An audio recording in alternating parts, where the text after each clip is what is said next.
Hello বন্ধুরা, সবাইকে শুভ রথযাত্রা। আজকে রথের দিনে তো আজকে অনেকের বাড়িতে হয়তো নিরামিষ হয়েছে, সেরকমই আমারও বাড়িতে আজকে নিরামিষ হয়েছে। তো এবার কালকে বৃহস্পতিবার ছিল, কালকেও নিরামিষ ছিল। তো আজকে সবাই বলল যে ভাত আজকে কেউ খাবে না। তো ছেলে এবং বরের আবদারে বানানো হয়েছে পরোটা এবং আলুর দম। তো চলো চলো দেখে নিই আজকে আমাদের মানে লাঞ্চ থালিতে কি কি আছে।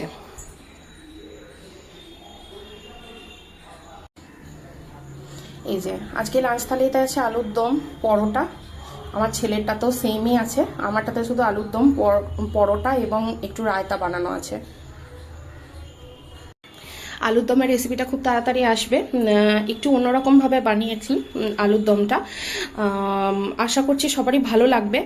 আর আজকে তোমাদের বাড়িতে রথযাত্রার স্পেশাল কি কি মেনু হয়েছে সবাই একটু কমেন্টে জানালে খুব ভালো হবে।